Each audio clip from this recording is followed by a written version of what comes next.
कहीं वोल्टेज का up down, कहीं बार बार बिजली आने जाने से जनजीवन बेहाल, तो कहीं बिजली के खंभों पर तारों का जाल, तो कहीं तेज आंधी और बारिश के कारण घंटों बिजली गुल। हर मन में उठता बस यही सवाल कि अब कब बिजली आएगी। बिजली वितरण से जुड़ी इन समस्याओं से भारत का हर क्षेत्र, चाहे वो तटवर्ती इलाके हों या मैदानी, पहाड़ी या रेगिस्तानी, वहाँ रहने वाले लोगों को 2-4 होना ही पड़ता था, जिससे उनकी जिंदगी थम सी जाती थी। इन समस्याओं के निवारण के लिए केंद्र सरकार द्वारा विद्युत वितरण नेटवर्क सुदृढ़ीकरण करने के लिए 2,01,722 करोड़ की विभिन्न योजनाओं, integrated power development scheme, Deendayal Upadhyaya Gram Jyoti Yojana और सौभाग्य को लागू किया गया। इन योजनाओं के तहत भूमिगत केबल बिछाकर देश के कई क्षेत्रों में तारों के जंजाल से मुक्ति पाई जा रही है। विश्व विख्यात पर्यटन स्थलों जैसे बनारस में इस क्षेत्र में उल्लेखनीय कार्य किए गए। आपदा आशंकित क्षेत्र जहां तूफान की आशंका ज्यादा होती है और आए दिन गड़बड़ियां होती रहती थी, ऐसी जगहों पर भी भूमिगत केबल नागरिकों के जीवन को टेंशन फ्री बना रही हैं।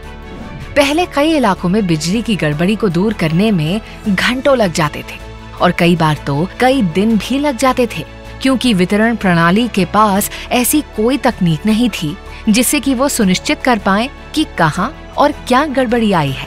लेकिन अब स्कैडा के माध्यम से कुछ मिनटों में गड़बड़ी को दूर कर रोशनी बहाल कर दी जाती है।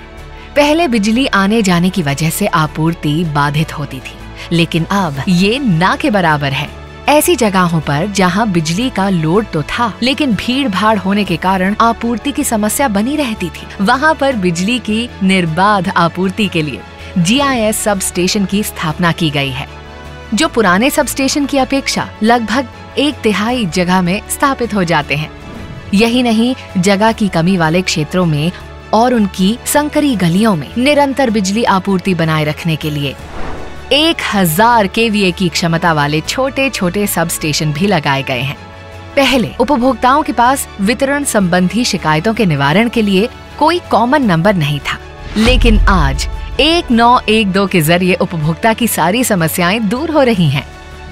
सभी राज्यों में वितरण प्रणाली को सुदृढ़ करने के लिए 2,01,722 करोड़ की विभिन्न योजनाओं को लागू किया गया।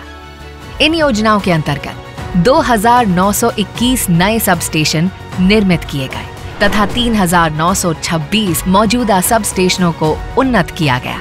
6,04,465 circuit kilometre 11 kV high tension lines और 2,68,838 सर्किट किलोमीटर LT लाइंस को बदला गया। 1,22,123 सर्किट किलोमीटर पृथक कृषि फीडरों का निर्माण और राज्यों की वितरण प्रणाली को सुदृढ़ करने के लिए 7,31,961 ट्रांसफार्मर स्थापित किए गए। इन योजनाओं के कारण आज भारत के शहरों में औसतन 23.5 घंटे बिजली आ रही है और वहीं देश के गांवों में वर्ष 2015 में जो आपूर्ति 12 घंटे होती थी, अब बढ़कर औसतन 22.5 घंटे हो गई है। पहले हमारा हाथ की मशीन थी और मैं दिन में काम करती थी और बिजली आई और बाद में मैं वो सिलाई की मशीन लाई और मैं रात दिन और सिलाई करती हूँ और मेरे घर का खर्चा ही वो बहुत अच्छा चलता है। पिछले 8 वर्षों में केंद्र सरकार के अथक प्रयासों, राज्यों के सहयोग और पूर्ण जन भागीदारी से भारत के हर घर गुणवत्तापूर्ण और निर्बाध बिजली पहुंच रही है, ताकि हर नागरिक के सपने भरे नई उड़ान और हर उपभोक्ता के चेहरे पर बनी रहे मुस्कान।